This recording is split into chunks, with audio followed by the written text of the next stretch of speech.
कक्षाओं की परीक्षाएं संपन्न हो चुकी हैं, बल्कि मैं तो ये कहूँगा दूसरे चरण की परीक्षाएं भी जो हमने सभी परीक्षार्थियों को एक अवसर और दिया था, वो भी लगभग संपन्न होने के नज़दीक हैं। तो यह मैं बताना चाहूँगा, इस बार परीक्षाएं बहुत ही शांतिपूर्वक ढंग से संपन्न हुई हैं। जहाँ तक बाहर की किसी भी परीक्षा केंद्र के डिस्टर्बेंस का सवाल है, 1433 कुल परीक्षा केंद्र पूरे प्रदेश में बनाए गए थे, जहाँ किसी प्रकार का कोई डिस्टर्बेंस बाहर से नहीं था। धारा 163 बड़ी मुस्तैदी के साथ प्रशासन के द्वारा और पुलिस के द्वारा लागू की गई थी। अब जहाँ तक सवाल परीक्षा केंद्रों के अंदर यानी अनफेयर मीन केसेस या यूँ कहिए कि नकल के जो केसेस हैं, तो ये भी मैं बताना चाहूँगा आपको, बोर्ड के इतिहास में पहली बार इतने कम केसेस यानी अनफेयर मीन केस या नकली केस हुए हैं, जिसका यदि मैं संख्या की बात करूँ तो लगभग 300 केसेस मतलब यूएमसी के इस बार पूरे परीक्षा में सेकेंडरी सीनियर सेकेंडरी डीएलएड में हुए हैं। जैसा कि आपने क्वेश्चन किया कि सबसे कम यूएमसी केसेस कहाँ हुए हैं, दो डिस्ट्रिक्ट ऐसे हैं, यमुनानगर और अम्बाला, जहाँ कोई भी केस यूएमसी का नहीं हुआ है। 9 डिस्ट्रिक्ट इसके अलावा ऐसे हैं जिनमें सिंगल डिजिट में यानी दो दो केसेस हुए हैं। यदि मैं अलग से बताना चाहूँ तो कुरुक्षेत्र, फरीदाबाद, इनमें सिर्फ एक एक यूएमसी केस पूरी परीक्षा के दौरान हुआ है, सेकेंडरी सीनियर सेकेंडरी सभी को मिला करके। और इसी तरह से यदि दूसरे डिस्ट्रिक्ट्स की मैं बात करूं तो कैथल में 4 केसेस यूएमसी के हुए हैं, पंचकुला में 3 केसेस सिर्फ यूएमसी के इस परीक्षा के दौरान हुए हैं, और इसके अलावा सिरसा, हिसार और फतेहाबाद में सिर्फ 2-2 केसेस यूएमसी के हुए हैं, जो अपने आप में न केवल हरियाणा दल शिक्षा बोर्ड की कार्यशैली को के लिए एक बड़ी अच्छी खबर है, बल्कि अभिभावकों और जो परीक्षार्थियों में सरकार की कार्यशैली के प्रति और जिस प्रकार से नौकरियों के मामले में सरकार मेरिट के आधार पर ईमानदारी से, निष्पक्षता से, ट्रांसपेरेंसी के साथ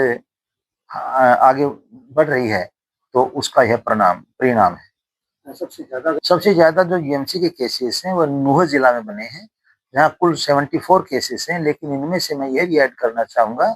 74 केसेस में से कुछ ऐसे जो मास कॉपिंग के केसेस हैं,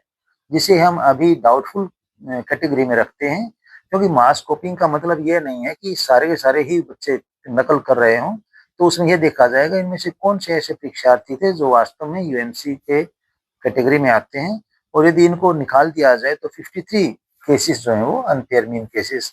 नूह में यानी मेवात डिस्ट्रिक्ट में पूरे में बने हैं। सर सुनवाई का मौका नहीं है, कब बोर्ड जो उनको बुलाएगा, कब? 30 अप्रैल को सभी को इसके लिए बुलाया गया है। बाकायदा जो एक्सपर्ट्स की टीम्स हैं, कमेटीज, वो कॉन्स्टिट्यूट कर दी गई हैं, और 29 अप्रैल को ही इसके बारे में फैसला लिया जाएगा कि वास्तव में अनफेयर मीन केसेस में दोषी कौन है और निर्दोष कौन है। हाँ, बिल्कुल सही क्वेश्चन आपका है। हायर एजुकेशन के लिए सीनियर सेकेंडरी के जो परीक्षार्थी हैं, उनको अपने रिजल्ट की आवश्यकता होती है, क्योंकि उन्हें अपने मार्क्स अपलोड करने होते हैं। तो इसके लिए कोशिश हरियाणा दल शिक्षा बोर्ड की ये रहेगी कि सेकंड वीक ऑफ मई में हम रिजल्ट डिक्लेयर कर देंगे। मैं इसमें यह बात भी आपको बताना चाहूँगा, आपके माध्यम से परीक्षार्थियों को बताना चाहूँगा कि लगभग 6307 परीक्षार्थी ऐसे रहे हैं जिन्होंने दूसरा चांस जो हरियाणा दल शिक्षा बोर्ड ने दिया है, अंक सुधार का जिसे हम कह सकते हैं, एक चांस, दूसरा चांस परीक्षा का दिया है, उसमें उन्होंने पार्टिसिपेट किया है। और इसमें बड़ी खुशी की बात है कि इस परीक्षा में जो दूसरे चांस में अपीयर जो परीक्षार्थी हुए हैं, कोई किसी प्रकार का केस भी नहीं बना है, क्योंकि यहाँ उद्देश्य हरियाणा दल शिक्षा बोर्ड का एनईपी 2020 और राज्य सरकार की नीतियों के अनुसार एक ही उद्देश्य है कि परीक्षार्थियों के अंदर से परीक्षा का जो भय या प्रेशर है वह दूर किया जाए, और परीक्षार्थी परीक्षा को एक परीक्षा की तरह और एक उत्सव की तरह लें। और जहाँ तक सवाल आपने जैसे किया कि आगे एडमिशन बच्चों को लेना कैरियर का सवाल है,